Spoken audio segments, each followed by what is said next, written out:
Well, thank you very much, Omar, and welcome to all of you who are joining our panel today, organized by the Cannabis Council of Canada, sometimes known as C3, on the auspicious occasion of the eve of the second anniversary of cannabis legalization in Canada.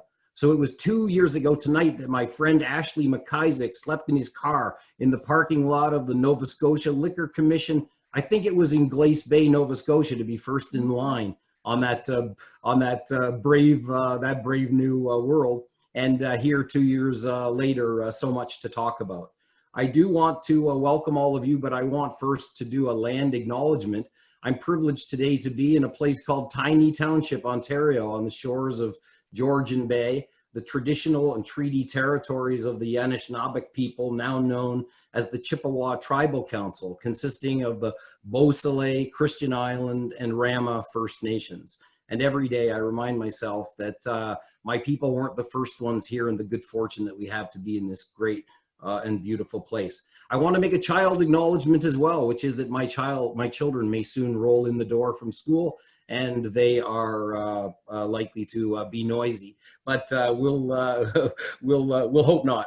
Over to today, I'm really feeling such a sense of good fortune to be able to start our panel today, our discussion with the Honorable Anne McLellan. I've had the privilege as a longtime participant in the affairs of the Liberal Party to know her, and she has a tremendous track record from her service to our nation. And I note that as a resident of Edmonton and her communities, she continues to be a significant contributor. We're very lucky, of course, that Anne played a role in leading the task force that brought forward recommendations that the government based legislation upon. And I really wanted to kick off my hard questioning today, wondering whether, Anne, as part of your legacy, anyone has let you know that they've named a strain after you. First of all, let me say, George, it's great to be with you and the rest of the panel as we celebrate this second anniversary. No one, to my knowledge, has named a strain after me. And as someone suggested to me yesterday, that if they did, it might run afoul of some of our advertising and marketing rules and regulations. So no one has named a strain after me, and probably a good thing for a number of reasons. One of the things that I really find refreshing, in a sense, is the people that approach me and tell me that they've started to grow cannabis, like my best friend's mother, who's practically 90. And I'm wondering if you've had any of those experiences where people are aware of the role you played, and anyone has come up and told you about their growing habits and surprised you that they're cannabis green thumbs? No one has told me about their growing habits. Some people have told me about their using habits. Certainly I am of the boomer generation. And I always predicted that you would see significant growth in a legal cannabis market with that generation, largely, but not exclusively, for medicinal reasons. So, George, I have been a little surprised when some of my boomer friends have told me that they're using, as I say, largely for medicinal purposes. But no, in terms of growing, and that's one of the other things that the task force predicted, that even though we, unlike some jurisdictions, made room for home grow, you can grow up to 4 plants. I'm not talking about medicinal here, but adult user strain, you can grow up to 4 plants. Actually, our experience to date, and Stats Canada would back this up, there are not a whole lot of people choosing to grow at home who weren't growing before, right, legally or illegally. We haven't seen a big growth in that market, and we didn't expect that we would, because once people get used to, as they do with their wine or spirits, stopping on a Thursday night or the weekend at a shop, which is clean, quality assured product, you get used to walking in, picking up your product and leaving. There's no mess, no muss, no fuss. And we thought that would be especially true with millennials, that in fact, they're not a muss-fuss generation. And their lives are such that they like going home, picking up what they need, enjoy their lifestyle. And we do not anticipate, nor have we seen so far, much growth in home grow. One of the things that we've seen a few reports of is that when the plants get above the fence line, they become really vulnerable to some neighbors. And in some places, there have been quite a few police reports. Of course, there's at least... George, probably not only vulnerable to neighbors, but potentially vulnerable to law enforcement, because most municipalities have clear rules as to what can and can't be seen from the street. True. I wonder then, looking back on things now at the 2-year anniversary, you know, thinking about things on like a scale of 1 to 10, how would you rate how we're doing? I think, and I gave this question some thought, as I have all of them, but this one in particular, I think 7. I think the rollout, of course, there were some glitches. And let me say, I know, George, you live in Ontario. One of the big, I think, surprises maybe when, not that the government changed, I'm not suggesting that was a surprise, but with the government change, a reversal of policy in terms of how cannabis was going to be retailed and so on. And I think, you know, one of the challenges has been the fact that you have had so little accessible retail in Ontario. And I know it's starting to improve, it's getting better, but still, if you look at your population base, I live in Alberta. We have over 500 stores for a population of what, 4.3 million? I don't know what your store count is today, but you have 37% of the population of our entire nation. And you have a fraction of the stores that we have here in Alberta. So I think that in giving the number 7, rollout went reasonably well. There was not chaos. There was not reefer madness. You know, everything went out in a fairly Canadian, no drama way.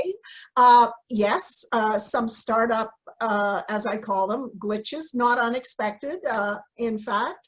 But I would say overall, looking back over these 2 years, the world has unfolded, I think, with a sense of normalcy. And as I say, no drama. So I would give the system a 7, knowing it will be reviewed at the end of 3 years next year. And I'm sure your organization will chime in there with suggested changes at all levels of government. So I would say 7, always learning, always evolving. It's a brand new legal market, and there's room to improve. Now, you mentioned in your answer the big surprise or the differential with respect to the retail stores. As a consumer of cannabis here in Ontario, and now that I'm living out in the rural parts, I'm just cheering for the opening of that friendly stranger store in McLellan. The thing is that there's progress on the way, and so many great entrepreneurs bringing shops to life, but it's been a big frustration, of course, and allows the illicit market quite a leg up. I was wondering if I could ask you about kind of unintended consequences. You've been a legislator, as have I. In almost all cases where I brought legislation forward, looking back on it, there are things that maybe didn't go quite according to plan. One of those that I'm wondering about whether we have created an unintended consequence with respect to the limitations on being able to communicate about products. The cannabis product in Canada is being differentiated largely on the basis of its strength and its price. And as a consumer, if I go into a cannabis shop, the conversation is almost exclusively about THC content, and the assumption is I want the highest that's possible. I'm wondering, from a public health standpoint, if you think that there are things that we need to look at to try and address that. The data has shown about 80 or 85% of the flower that's being purchased is skewed towards this really quite strong, quite high level THC product. I'm not sure I would say that's an unintended consequence.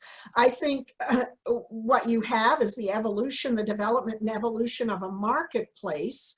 I would say on that package, keep in mind, we learned from both tobacco and alcohol. And people also need to keep in mind that the government of Canada's frame here was public health. It wasn't the glamorization or the encourage of use, nor was it the encouragement of use. It was in terms of identifying a failed public policy, and certainly as it related to the use of the criminal law, and taking on board, when considering the new policy, legalization, the public health frame. That was the frame in which we were operating. It wasn't creating a brand new cool industry that we wanted everybody to start using or, you know, plowing into.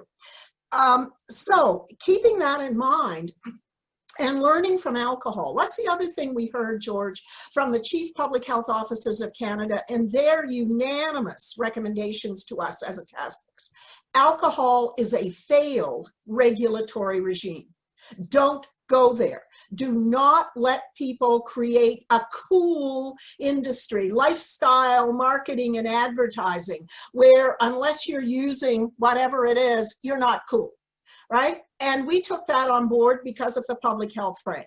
So what do you need to know if we're focused on advertising and marketing? You do need to know potency. You need to know the name of the producer. You will need to know the price. You will, you know, need to have that little THC symbol there and so on. But you also can't get into the business of saying that, hey, if you use this particular strain, that's the elixir of life, and your hair will grow back, or you'll stay perpetually young for the rest of your life, which I might like. You know what? You can't do that. That's false and misleading advertising. We learned from alcohol. And it would seem to me that the package has on it the information that most buyers need. They don't need a glossy picture, but they do need to know who produced their product, seed to sale, right? But we focused on what is the information someone would need to be able to buy a product and know potency and price are two keys. Well, I think one of the things that people would want to comment on is that somewhere between where we are and promises of unrealistic therapeutic, that there are characteristics associated with products, and they do vary. And also we're learning so much more about the whole plant that I think some of those seniors that you've talked to, or boomers, I think you referred to them, they're going to want to know more about what, you know, terpene profiles are and these sorts of things. So, and I would just say, if I could say just one more thing, is we've now, or Health Canada has now licensed 500 market participants. And if the only points of communication really comes down to how strong can I make the stuff, that's going to be a real challenge for smaller players, Indigenous players in particular, trying to create a perception of quality around their particular product. So I do hear you on the public health piece. Of course, I said to Health Canada the other day when they talked about tobacco, I said,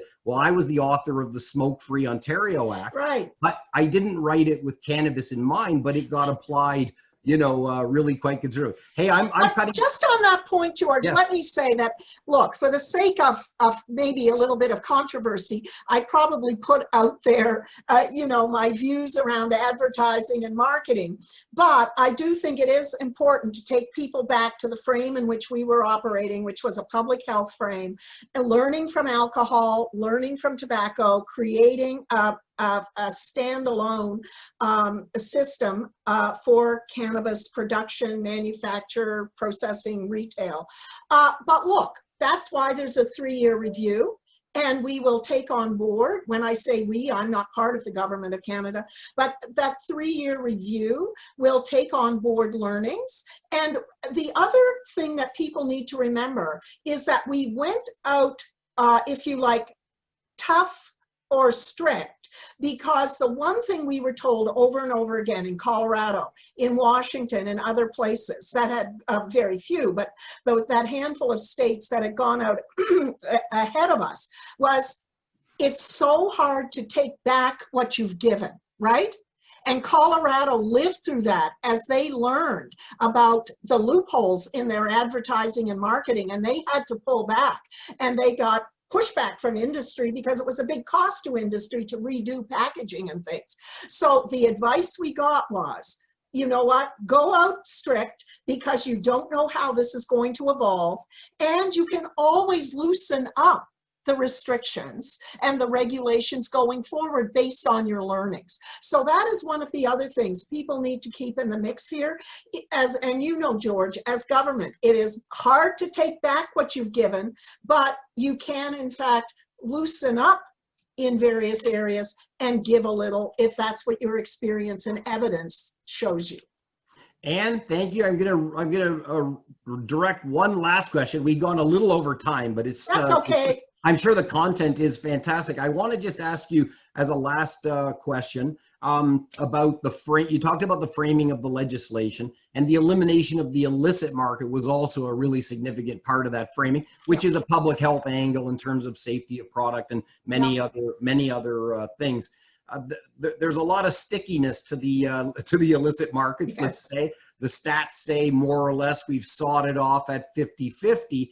But one of the challenges that we're experiencing is that in the 2 years since legalization, the degradation, the decline in the price of the dry flower from the producer has been very, very significant.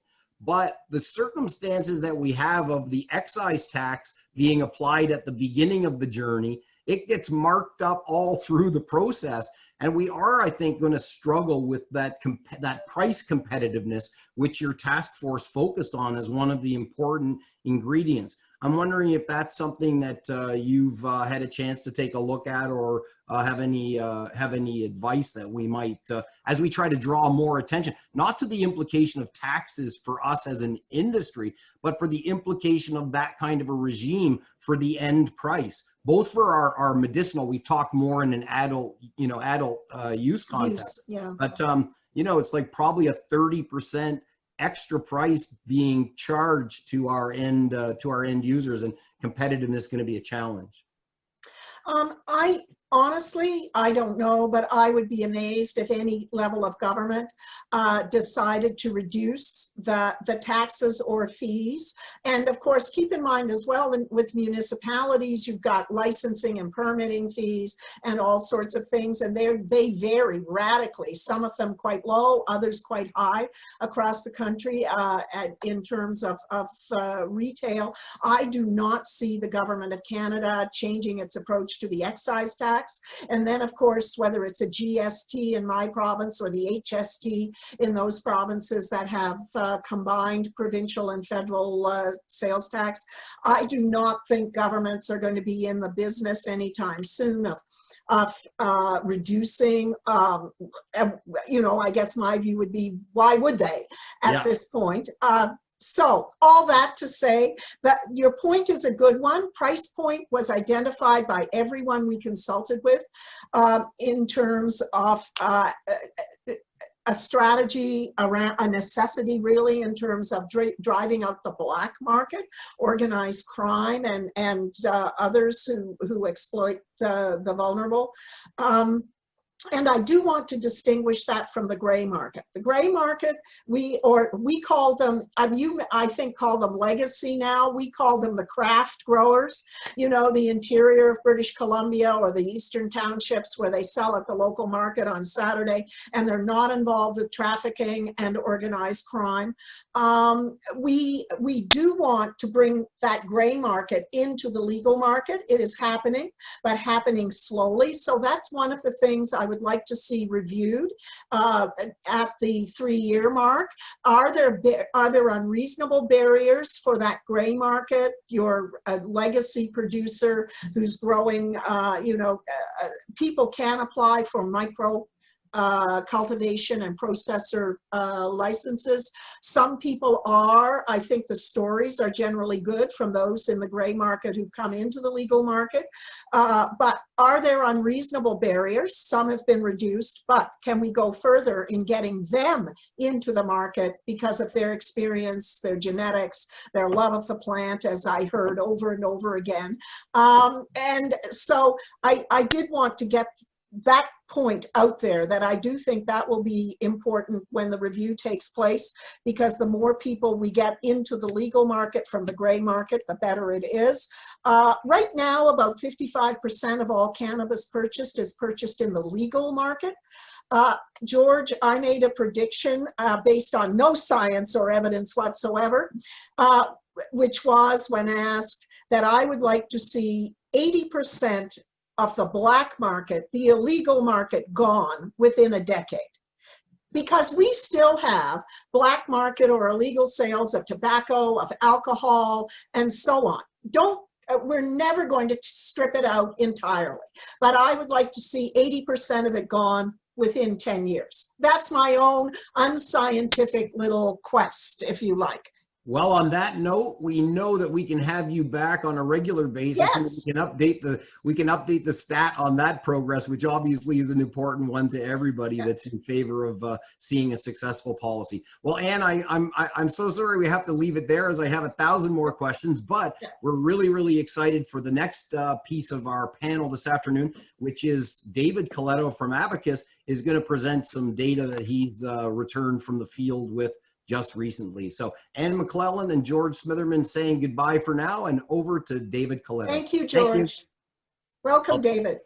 Thank you, George and Ms. McLellan. That was a fabulous 20 minutes of insights. I'm going to be very quick. I'm also going to have the opportunity of moderating our esteemed panel right after my presentation, but I want to jump right into the polling update. And as George said, the Cannabis Council of Canada commissioned Abacus Data, the firm I run, to look at where public opinion is today as part of a report card, really, of cannabis legalization 2 years out. And we have been involved with and done work with the Cannabis Council of Canada for many years, tracking in the early days of legalization, right before and right after, how Canadians were reacting to this. And I think, I started this process way back when, listening to the different viewpoints on how Canadians would react, the perceived hysteria that might exist, as Anne described, the sky falling or reefer mania. And I think, what this data will show is that Canadians, as in many issues, are quite reasonable.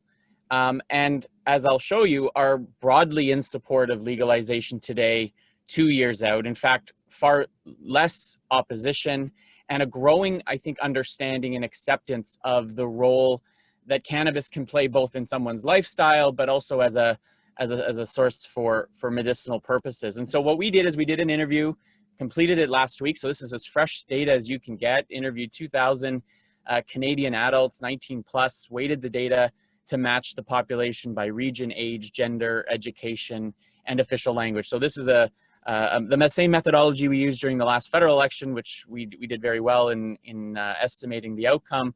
And so it's a really robust survey that allows us also to look at some of the subgroups within the population that might be driving this.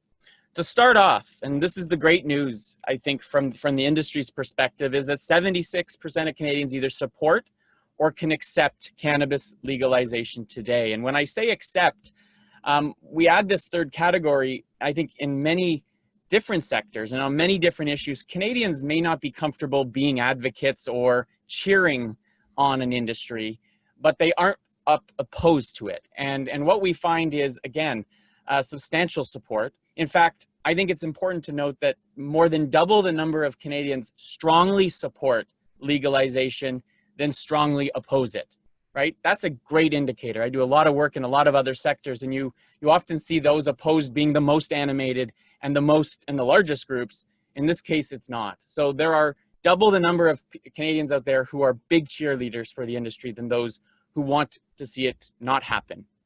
And when we look at the trend line, we had done some work, as I said, with C3 back in August 2018 before legalization took effect, and then in February, a few months after, the level of overall support, not including that accept group, hasn't really changed. It's about half the country.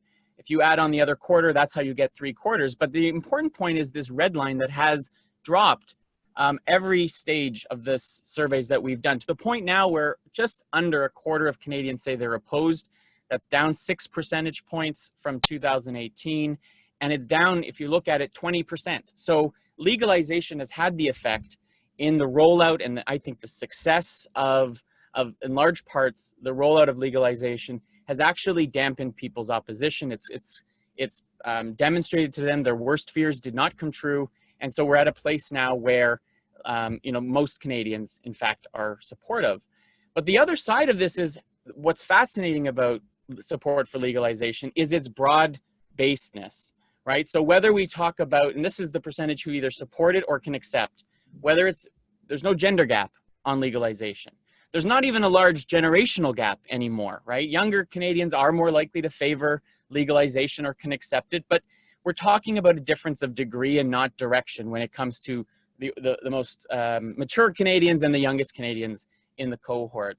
Regionally, some variation. Quebec has always been a place that has had more resistance to legalization, but even in Quebec, 71% either support or accept legalization. It's highest, interestingly, in Alberta and British Columbia, not surprising.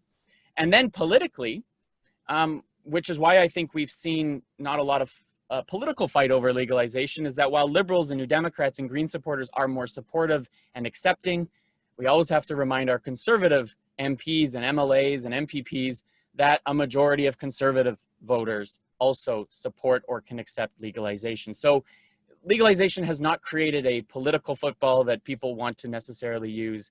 On the flip side, that my research shows, despite all of this support, many political leaders aren't ready to become advocates. And so how do you convert that becomes a really important advocacy question.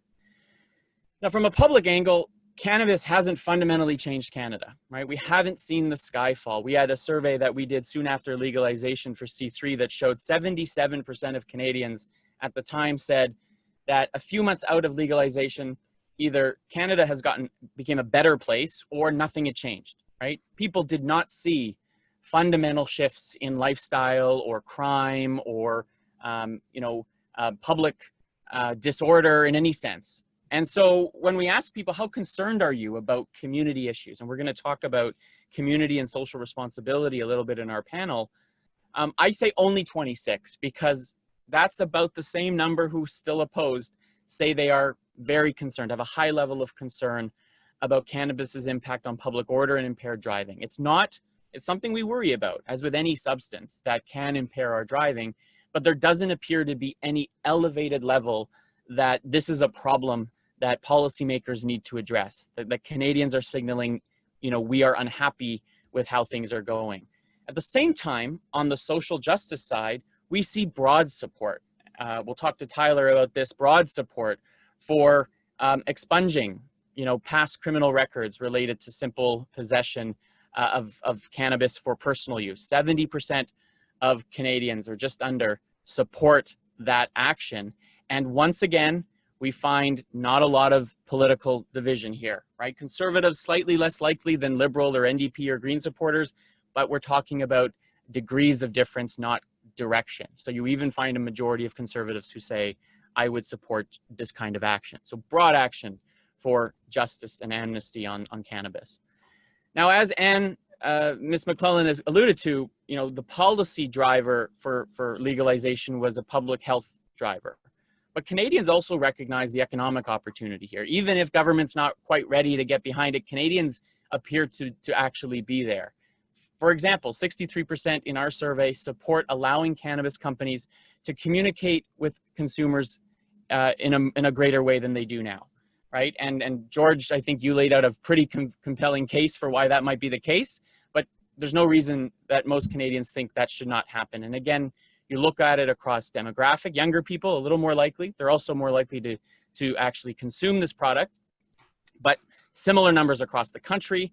And lo and behold, no big political divide on that question either. So we see broad support for allowing more marketing in the cannabis sector. Now, when it comes to broader economic opportunities, we asked Canadians whether they agreed or disagreed with this statement, that I am proud that Canada is a global leader in the cannabis industry, and I support government efforts to help the cannabis business succeed in international markets. Now, by almost a 2-to-1 margin, Canadians agree with this than disagree. You can see there's a consistency in that about 25 to 26% of Canadians are just uncomfortable with anything related to cannabis.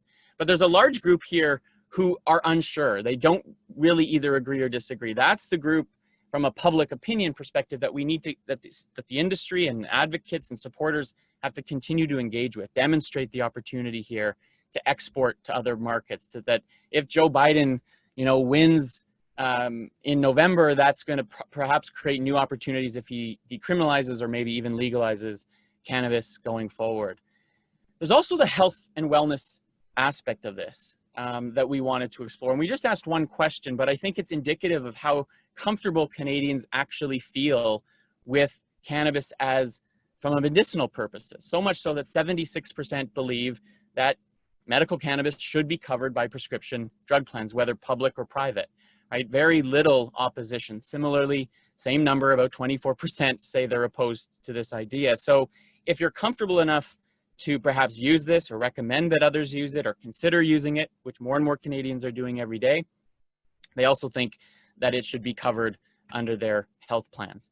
Last point I'll make on the polling, and Ms. McLellan described, her overall sense that, 7 out of 10 in terms of the first 2 years. When we ask Canadians to assess how is the federal government done in regulating and legislating and just managing the cannabis file, I think the answer that most say is not bad, but not great either. And you give them on a scale from excellent to very poor, you can see very few people are on either end. In fact, most Canadians are in the middle, saying, I think they've done an acceptable job. Now, part of that is driven by probably a lot of Canadians not having a clear picture exactly what's gone on, what's working, what's not. But I think there's a sense that it's gone okay. There hasn't been any flags or problems. There's been some issues on distribution in some provinces, but from a federal perspective, I think more or less okay. But that means there's room for improvement. And that's, I think, where most Canadians are. So the big picture is broad support for legalization 2 years out, growing understanding and appreciation for the economic opportunity that exists in communities across the country. And I think, as we expected when we started this journey 2 years ago, that this product is becoming normalized. People who probably never considered they would use it, whether for medicinal or recreational, or I think a new category that's emerging, more wellness and lifestyle, are now considering it, and that's going to continue to happen as we go forward. And so I think there's a lot of positive momentum in these numbers for the sector and for the product going forward, and I'm excited for the opportunity that exists. So that is the data in a nutshell. I would love to invite the 4 panelists to sort of turn on their cameras, introduce themselves. I think they're all well-known advocates and activists and spokespeople for the industry. I'd like to just quickly, with a quick wave, I'll introduce everyone who's going to share with us. Rick Savone is the Senior VP, Global Government Relations at Aurora, and he's also the chair of the Cannabis Council of Canada. Hey, Rick. Abby Roach is a longtime cannabis activist and a senior manager at the Ontario Cannabis Store. She's going to bring some great insight into the retail space in the province and across the country. Tyler James is the head of advocacy right now at Proof Zero, but has been a longtime campaigner for cannabis amnesty. We'll talk about him, about the government's promise in the throne speech and how to see that through. And then Gerald Major, last but not least, a board member at Medical Cannabis Canada and a longtime advocate for improving patient access to medical cannabis. You're a patient yourself, and so Gerald, we look forward to hearing from you. So we don't have a whole bunch of time. I got like tons of questions, so but I want to hear everybody's take on some of these. And I've organized our conversation into buckets. We'll talk a little bit about community and society and the role that legalization has played in that space. We'll talk about the economic impacts. We'll spend some time talking about health, wellness, and the patient access to medicinal cannabis. And then we'll end with the outlook for the future and what government's role should be in helping the sector modernize and evolve, past the 2-year anniversary. And I want to start with Abby. As the survey showed, I think, legalization from the public's perspective hasn't really fundamentally changed anything. Right? There's been lots of changes to how we access it, to the rollout of different retail settings. But from your perspective as a longtime activist, as now someone who's actively working at a major retailer and helped roll that out, how do you think legalization has gone the 2 years out? Step one, we did it. We legalized. To me, as someone who advocated for legalization for 20 years, was the number one step. The first 2 years, we saw going from a commercialized cannabis industry and a landscape, and now we're seeing a lot more of the smaller, medium-sized producers coming up. There's a lot more innovation happening.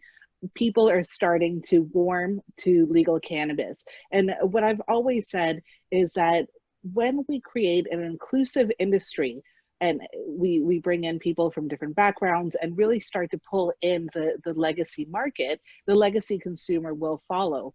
Once we start in, all those innovations come in with all those products that they're used to start coming into the legal framework, they will follow. And I think we're doing a really good job of having that transition happen. So at 2-year point, I think we've hit okay, where legal is legal, people are used to it. And now I think we need to look at the 3-year mark, we need to look at how are those innovations going to change? How is that consumer going to look like? And you have to remember too, on a consumer level, generationally, there are people who are around my age and maybe older who have been consuming for 30 years plus, who at one point were buying cannabis in baggies in alleyways. And then there's a generation of people who literally grew up going to dispensaries and then buying legal cannabis. And then there's those coming into play that have only ever bought legal cannabis, right? So how's legalization going? I think it's going pretty well, considering we're the first country to actually,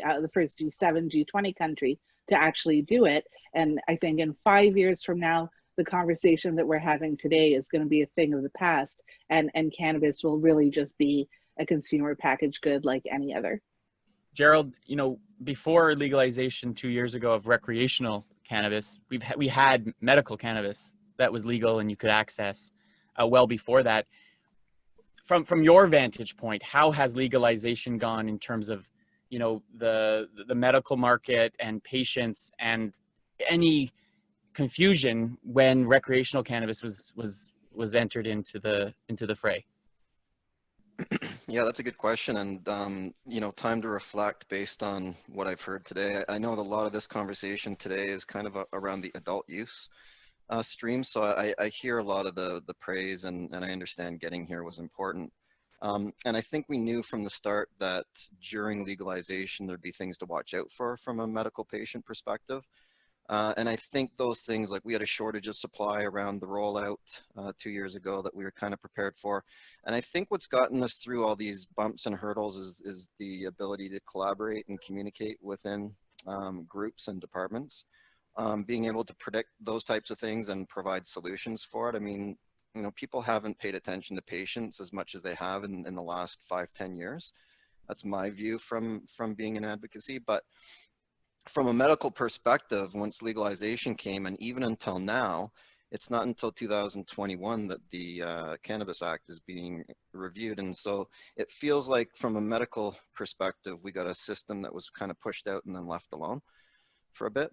And leaving alone and the consequences of those types of things are, the surveys that we've done over the last 2 or 3 years, the surveys that Health Canada has done over the last, since 2017, still showing that there is, although there's community acceptance to this, I mean, the doctors still aren't on board. It's very difficult. There's still, patients face stigma on trying to get proper treatment and access to cannabis. Once they get into doctors, I mean, there's only a certain amount that are qualified and actually will prescribe.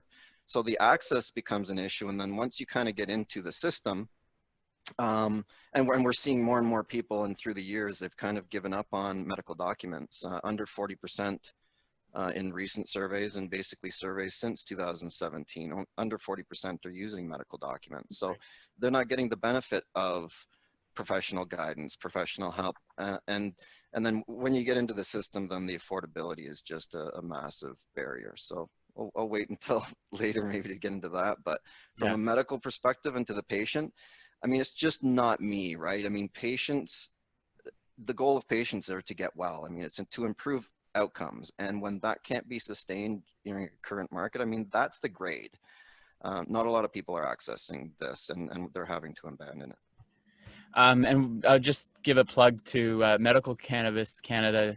Worked with us, Abacus Data, and they put out a survey a few days ago on how patients were feeling, and many of those things were raised. So I encourage you to take a look at it. So Tyler, I want to bring you into the conversation, because from the community perspective, there's been, particularly recently, the conversation around cannabis has been around the social justice side, about, as we described in the survey, deleting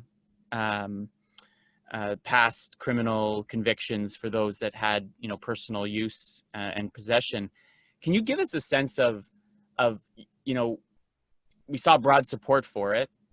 What might be, and the government signaled they're going to do it through after the throne speech. What is, in your mind, needed to sort of push this over the line? And when do you expect it to happen? Are you optimistic that if this is going to happen in the next few months? I certainly remain optimistic that this will happen in the next few months. In particular, I believe that the Democrats will win the election within the US. And for me, that will be pivotal into helping move this forward. Their stance on decriminalization is very strong, and part of providing the appropriate freedoms to individuals who have these convictions, who, quite honestly, it is time served, would be allotting them the abilities to have greater freedom of movement. The record suspension process itself, as it stands, is still quite lengthy. It takes a lot of collecting of documentation, convictions, and fingerprints. So the idea of being able to expedite that with, the support of groups like Cannabis Amnesty and John Howard Society to get these people in that process and get that done quicker, is, I believe we can get that done. Part of that will entail, though, us wanting to work with governments and groups like NORML, which Abby was a part of previously as well, and campaigned for this even in DC, would be for the allowance and the improvement of policy in relation to cross-border travels, so that a Canadian individual who has, let's say, a cannabis conviction, whether it's digital on CPIC or whether it's written down, if we can still improve the relations with our US counterparts so that there's a free-flowing movement of those individuals and exempt that within policy, I think would be a huge step forward that we can also take. My colleague on the campaign, Anna Maria Ninajor, even mentions that it's much easier for a Canadian citizen with a manslaughter conviction to get into the US than with a cannabis one. So we think that with the change in governments that we hope will happen down in the US, as well as the signals from the Canadian government to really move this conversation forward. We've gotten support from the campaign with the likes of the opposition, Jagmeet Singh. So we do believe that we can put the pressure on the government to actually start to move this conversation forward in the coming months. Absolutely. That's great to hear. I'm just to transition more to the economic side, not that that's a perfect jumping point, but you're mentioning of the U.S. election as a potential turning point in cannabis and the cannabis market overall. Rick, I want to bring you into the conversation. You're the global GR lead for Aurora. Maybe you can help us explore the export opportunity for Canada in this. I mean, as you heard Ms. McLellan, she almost won't admit that there's an economic opportunity here. The government, there's very few politicians here in Ottawa who will, raise the economic flag, but there is one. And I think that's a message that Canadians need to hear more of. What does that opportunity look like from your vantage point, and what will enable us to achieve it? Thanks, David. Well, I think this is one of the more important questions that Canadians need to resolve right now, especially since it looks like we're now able to move past a public policy that's almost entirely based on public security and on public health controls. So, it goes without saying, Canada is a trading nation, and our experience in research and development, in public policy and innovation, in quality production, these things are sought out around the world. Our sector has a clear first mover advantage here that is, one, the envy of many other economies, and two, because of that, quickly becoming eroded. It's a target for erosion. So we're seeing that many other governments around the world are seeking to expand their understanding of the uses of cannabis, especially cannabis as medicine, and including, as we just mentioned, in the biggest economy next door. So Canadian firms, I think, are uniquely positioned to be able to seize those opportunities today, now. Whether it's to export or to partner with firms abroad, conduct clinical trials and research, attract investment here at home, or invest in global growth. We really need to focus on that development now so that we don't squander this opportunity. And I think that this involves three strategies. First, we need to unleash government programs for economic development so that they don't so that they can provide support to C3 member firms when they explore these new markets. The reality of the future is that cannabis is seen as medicine in many places around the world, and it's only stigma that holds us back. The second thing is that it involves building a regulatory framework that is focused on growth and opportunity for Canadians, and not one that is frozen in the realities of the last decade, and sometimes oblivious to the changing public policy environment in other progressive economies, frankly. The sooner we recognize that this sector has global potential, the sooner we can solidify Canada's pole position. And finally, I think we need to work with governments around the world to share our experience with medical cannabis and cannabis legalization. There's a great thirst to understand more about what we've achieved here, what we're celebrating here today. And policy leaders want to know what worked, what we could have done better, what does this mean for our patients, what does it mean for job creation? So I would say that putting a Canadian stamp on our global growth plan involves these three themes: unleashing government programs, putting them on the offense rather than on the defense, streamlining our regulatory model in Canada so that it allows Canadian firms more opportunity to grow abroad, and sharing our successes with others and our weaknesses of our model, because I believe that we have an opportunity to make the global model mirror Canada's success, and we can seize that opportunity to turn Canada's experienced firms into global leaders at the same time. Especially at, given the pandemic and its effect that it's had. This is a unique opportunity. Abby, I want to bring you into this conversation because, one of the obvious outcomes of legalization is that thousands of jobs have been created in the retail sector. We created a whole new retail category, and you're closely tied into it. Where do you see retail going over the next 2 years, based on sort of the trajectory you've seen over the last two? Yeah, so opening it up to public retail was a huge step, especially in Ontario, BC, allowing entrepreneurs to really take the reins and create unique environments and unique experiences. And I think, like any retail environment, you're going to see that evolve as the products start to come in, as innovations start to come down the pipeline, as we see regulatory changes to what kind of products can come out. Once we have enough innovation and enough products and enough brands to be able to create sort of retail specific experiences. So whether you want a high-end store, a vape only store, an extract only store, right? So it will take time to create a catalog that's big enough to be able to service all different kinds of business plans when it comes to retail. You can go and buy a pair of Nike shoes at the Nike store at Athletes World, or in a no-name private store that isn't a part of a chain. Why do you choose to go to that specific retailer to purchase your shoes, right? It's the same pair of shoes. So I think with cannabis, we're going to see a lot of the same, and entrepreneurs are full of vision. And I think the creative vision that we're going to see, and that we are seeing, especially in Ontario with the fast rate of expansion that's happening right now and retail opening up, I really think that you're going to see a fantastic plethora of retail experiences happening, and really giving consumers a very specific shopping experience to suit their personal brand. I'm going to come back and ask everybody some thoughts on government change and stuff. But you know, one of the things I think about is we have only really scratched the surface, right? You hear of topicals and beverages and are now, and edibles are out there, but there's so many other retail opportunities.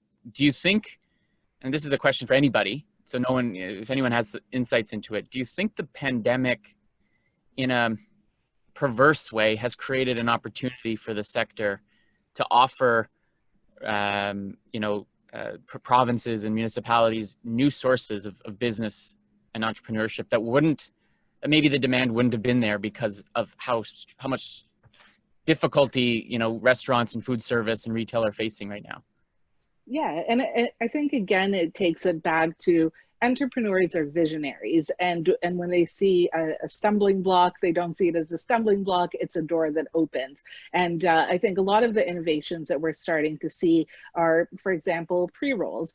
Whereas before you could buy one 1 gram pre-roll or 2 half grams, you're now seeing multi-packs of pre-rolls that are in smaller sizes for personal use, or vape pen cartridges that are 1 gram.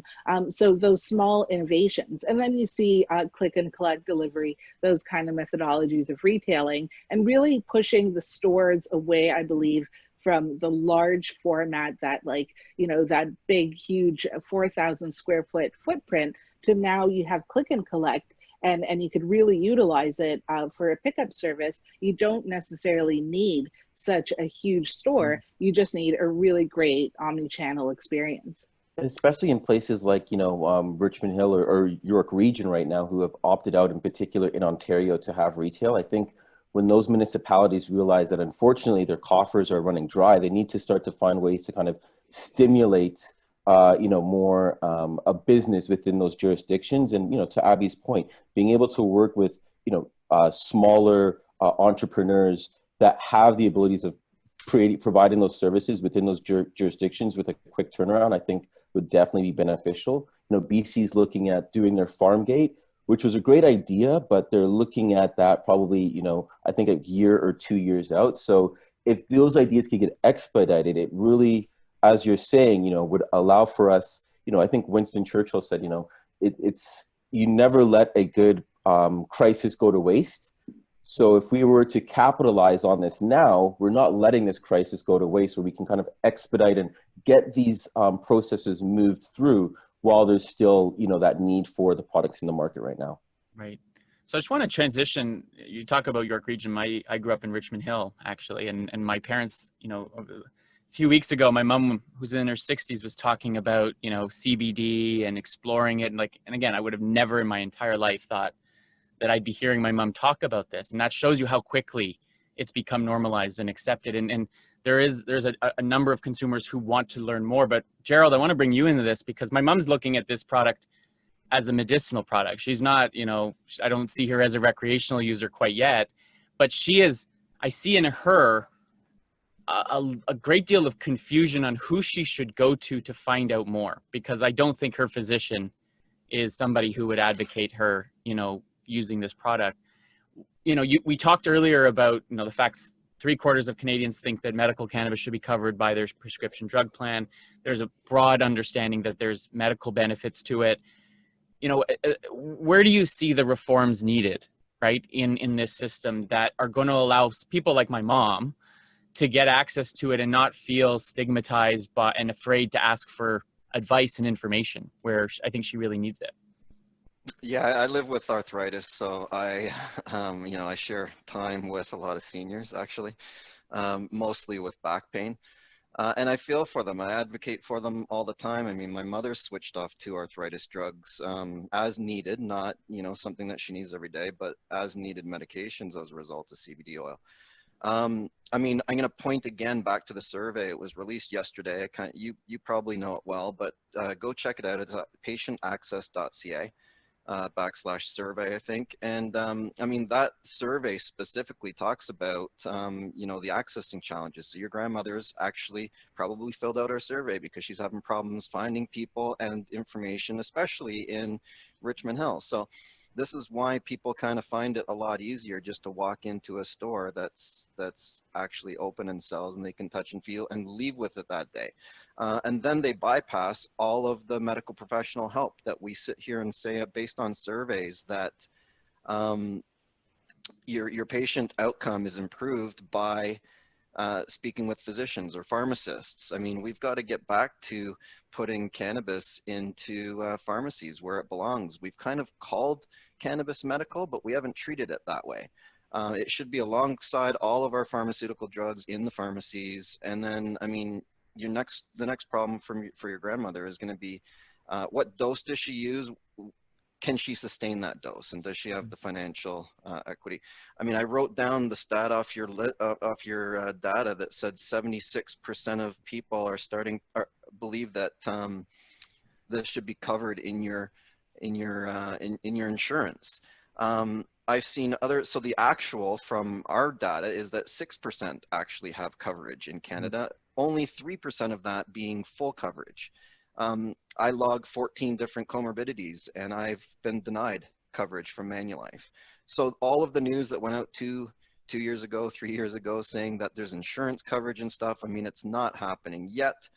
Population believes that 76% it should be covered, so a lot of them probably think it is. And then Rick, you also mentioned something around the medical and the stigma that is, you know, holding that back. So I'm writing this stuff down, and it all doesn't compute when I get back to, you know, when we heard the Honorable Anne McLellan talk originally. I hope she was talking about the adult use, and there's no appetite from politics to actually takes the excise tax off. But, you know, those are the types of steps that need, not just the excise tax. We really need to start looking at insurance coverage. So I just want to, we've got about 5 minutes left. I want to take us to the future and just pivot us all looking ahead. And, you know, I think you've all identified, I think, some areas where there's opportunities, but also some hurdles for the sector going forward. So I think, you know, I'll start with Tyler. You know, beyond amnesty, you know, where else do you think government policy needs to change going forward? So today, New Zealand is actually voting their referendum for recreational. And I mention that jurisdiction because they have their medical space, but in order to even get your medical license, every business must have some type of, you know, social responsibility worked into how they're going to be engaging with the community. And I think going forward, that is an opportunity where, you know, Canada and LPs as well can really take a stance. We're fortunate that we have a diverse amount of LPs across the country. I believe, you know, we had the first Black woman-led LP, or I think it might have been a craft get licensed yesterday, Harvester, Ashley Ettil, which is amazing. So we have this great diversity, but just like how organizations like OCS monitor the sales that they do in different varieties, I think with this 3-year review, what we need to also assess is, what is that diversity amongst LPs look like? What is that redisbursement of the excise tax funds look like? And how can those funds actually be used to help vulnerable communities, and as well help situations such as the opiate crisis, where we know when we have evidence that cannabis can effectively support those individuals with some of the issues that they're facing. I think, you know, looking forward, now that, you know, it's not just driven by, you know, funded capacity, it's not just driven by, you know, market cap, we have to actually start looking at the social good that can be caused from the revenues that we're generating, and ensure that the excise tax from a federal and, you know, provincial to municipal level can actually get reallocated to those within communities that need it. And given the revenues that have been generating, I definitely think, you know, a small allocation is not something that's you know, isn't out of the realm of possibility for us to look at doing. Abby, really quickly, if we sent you off to Ottawa and you had a chance to ask for one change, yeah, I know you work for a Crown Corp in Ontario, but let's send you to let's send you to the federal government. What would you change tomorrow? I think the barriers of entry into the legal market need to be lowered. There has to be a lower threshold for companies to be able to enter the legal market, and processing times, whatever else not. And also just make it more accessible, right? Make it more accessible for people to transition over from the unregulated market into the regulated. And that goes provincially as well. If you want to be a bud tender, make that accessible, make it understandable. I think we need to educate people about the legal framework. And I think that's sort of where there's a hiccup between government weed and legal cannabis, right? It's, the idea that people call it government weed is because they believe that the government fully controls every part, where in reality, it's just a regulator. So we need to, educate people about the framework in a proper way that is enticing to them to want to enter, and create lower barriers of threshold within the regulated framework to allow people to transition in, whether it's production, sales, or as a consumer. And so, Rick, last word to you. You chair, the Cannabis Council of Canada. You mandate to advocate on behalf of LPs that are members. What is industry looking for government to do as we head into this year in which the legislative review is not going to happen right away, but we're building up to it? What's on your wish list? Well, I agree with all the things that Abby just mentioned, and Tyler as well. I think it has to start with questions of, we put it aside for a second on this question, but it has to start with questions of inclusion and integration and social acceptance. The problem of stigma in our sector is really, really significant, and is getting in the way of all of the progress that we need to make. Then I think the government needs to look for ways to unharness the potential of our sector. So companies like the one, like Aurora and other C3 members, we're eager to pursue the research and development opportunities. We want to export abroad. We want to take advantage of this first mover advantage. We want to go back to those days when it was all about investment and expansion, hiring Canadians, growing the industry. I really believe that this first phase of public policy has been achieved, the one that the Honourable Anne McLellan told us about at the beginning of our discussion, where we looked at public health and we looked at public security. That part has been achieved, but now we need to move on. Our sector is bigger than corn, it's bigger than soy, it's bigger than GM, I heard today. We should let this sector contribute to the economic renewal that's taking place, that needs to take place. And I know that we're able to do that. Well, great, Rick. Thank you, Tyler. Thank you, Gerald and Abby. It's been we haven't had a lot of time, but great. I learned a lot, and I think you shared and contributed so much. George, I'm going to hand it back to you to wrap things up. So thanks, everybody. Thanks, Alex. Well, thank you very much, David. It's been great to listen in and to hear terrific observations from the panel. I do want to say that we had the objective of being finished in time for 4:20. I'm tired of people in the cannabis space telling me that they look forward to meeting up for a drink. So just want to encourage all of those to keep their eye on the clock.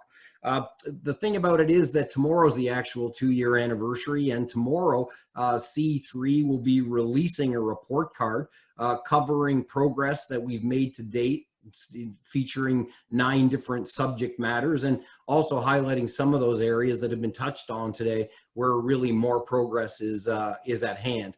I'm convinced that we can build on the progress that's been made. Our organization, on behalf of licensed producers, is one of those vehicles by which we try to bring information to Health Canada and to the government in Ottawa. I think Rick Savoni made a really important observation, which is that stigma is still, even amongst government officials that pass legislation towards legalization, there is still a lot of stigma that we have to confront. And I'm one of those that's going to encourage licensed producers and those that are fortunate enough to be participating in the sector to build strong relationships at the local level with members of parliament from all parties. And that's going to be part of the work that C3 is doing as we go forward. Watch this space for tomorrow for the report card, and watch this space also for upcoming events like this one. We want to do more and more to create a dialogue within our sector and contribute to all of the great prospects that the sector offers to the health and to the economic benefits of Canadians. So thanks to everyone on this auspicious eve of the 2-year celebration of legalization of cannabis in Canada. It's been our pleasure to host you today. We're glad that you came, and we look forward to having you back with us again soon. All the very best, and have a great weekend, everybody. Thank you.